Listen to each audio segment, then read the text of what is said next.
Mr. Sishant, good afternoon. Good afternoon. At the first, we would like to know who is Sishant. Well, I'm Sushant. I'm a co-founder of CleanMax, which started off in India many years ago. It's been a long and interesting journey. We were a very small group of people who started this company back in 2010. By 2014 or 15, we saw our vision coming to life, which is that we wanted to be clean energy providers and sustainability providers for large corporates and institutions. We really believed when we started off that large institutions and corporates all want to do renewable energy, all want to be green, but don't have either the expertise and very often don't want to put the capital down to do that. And so we said we could be those people who come in and provide the expertise and provide the financing. And by 2014 or 15, our first product, which was rooftop solar, really started to take off. We were number one in India with that model, and we were the first people offering it on a build-own-operate basis, where our customers didn't actually have to invest in the solar plants, but only bought energy from them. By 2016 or 17, we were even larger, and we got invested in by the World Bank through its investment arm IFC, as well as Warburg Pincus, which is an American private equity firm. And we used that money to expand our business further, and also for the first time come into the Middle East. Great. And for me personally, this was a big step because I came here to set up this office. And by the grace of God, it's been a lovely and successful journey so far, and we hope that continues in the future. I'm sure when you came to UAE, you see a different people or culture, but Yeah. it was a big challenge because you have lots of companies who are same what you are doing. But how you make your company one of the unique company in Dubai. As Definitely. Highness Sheikh Mohammed Rashid, you mentioned we have always to be number one, but how to continue that are things. Yes, certainly Dubai was not like India. I mean, we were very encouraged when we came here, and that's why we chose the market by the way things were shaping up.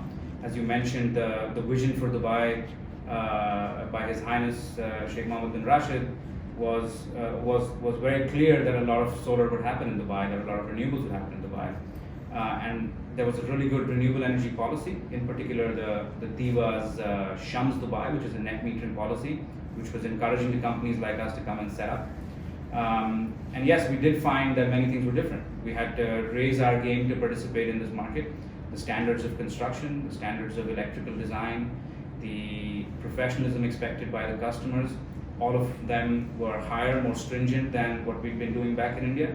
But I'm glad to say we rose to that challenge, and we've had a lot of luck and success in working with a lot of the best customers here. And I'm very proud to say that today we have more than 50 megawatts of portfolio in Dubai, which compares to any large market in the world. I'm sure when we need to be in a good quality of service, we have to select our employees in very high profile, and we training them. We have to train them always. Can we know how we selecting them and training? Look, you're right. A company is really not an entity without the people that make it. And there's enough stories of companies that did well when they hired in the right way, but when they changed those policies, things didn't play so well. So we're very careful, and I know the topmost leadership in our company, including myself, are all personally invested in recruiting. So even today, all the three co-founders actually go to universities themselves and hire people who are just graduating. We pay our employees above or better than market standards always, because we really believe that you can't have good people work for you unless you compensate them.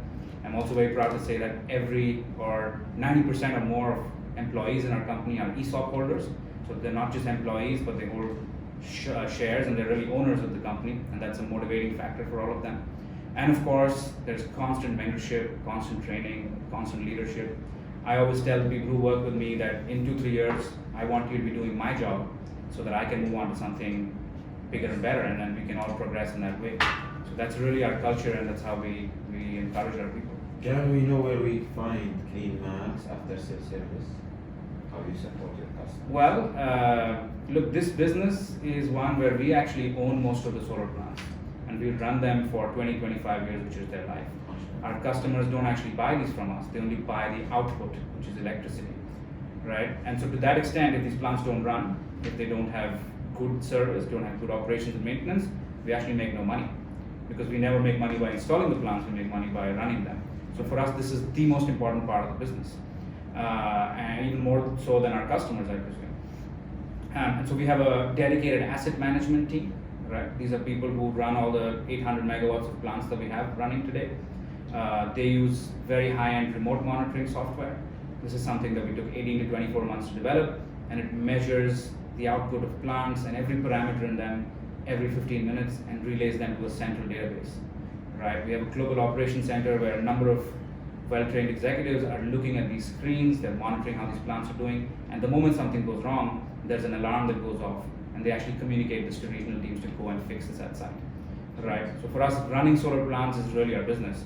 Installing them is only incidental. Let us to know the future plan of CleanMax also. Well, look, the sun is shining on the renewable energy industry, and that's a really good thing. I think we're well positioned to capitalize on that. Our current investors are very happy with the kind of progress we've had, and we hope to grow this in the markets that we're in. So, when we started off, we were doing only rooftop solar. Today in our home country, we do rooftop solar, we do off-site solar farms on a wheeling basis. We also do wind, we do wind solar hybrid.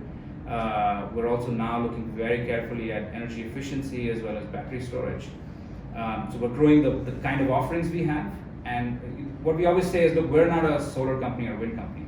We're a sustainability provider, and there's a whole set of customers we work with, and we want to partner with them on all their different sustainability needs, right? We're also growing geographically. So far, till 2017, we were only India. Now we're India, Middle East and North Africa, headquartered out of the UAE and Southeast Asia. Within the Middle East, it's been mostly UAE so far, but soon it's going to be Saudi Arabia, soon it's Bahrain, Oman. So a lot of the GCC countries are now beginning to do solar, and that's very interesting for us. And similarly, geographical growth is also happening in other parts of Southeast Asia. So we think renewables is here to stay. We think this is a 50-year journey, not a 5 or 10-year journey, and we want to be a very big part of that. Inshallah. Can we know the most popular project you've done and the certificates you got it also, or awards from some project you've done? Yeah, I want to mention the University of Dubai project that we did, and obviously I'll be able to say only what's publicly available information. University of Dubai is a project we undertook back in 2018, yes, 2018, and we actually constructed in 2019. And it's very notable because it's always a pleasure to work with the flagship entities of Dubai, and this is the flagship university. But also because this is the only net zero, or at least was the only net zero university in the Middle East when it was constructed. So the solar plant that we put up, which is a 1.7 megawatt solar plant, actually provides all the electricity for that campus. And that's a source of great pride for us, and I know it is for the university as well. We received commendation from the Dubai Chamber for that effort and for that achievement, and we're very proud to have been associated with that one project. And what you are expecting from Expo 2020? We're really looking forward to Expo 2020, and we were very saddened that it had to be pushed out by a year, but I know it's happening now, so that's very exciting. We actually have a solar project on a building in the Expo 2020, which is a big mall, and so we're going to be very happy to showcase that in the middle of that large event. We think Expo 2020 is going to be a wonderful event, not just for UAE or Dubai, but for the whole region. And we're going to be participating wholeheartedly to the extent possible. Sure. Can we know who support you to be today at this level, and what you will say for the people who support you? Look, the list is very long of the people who supported us, and you don't really achieve anything without it being a team effort.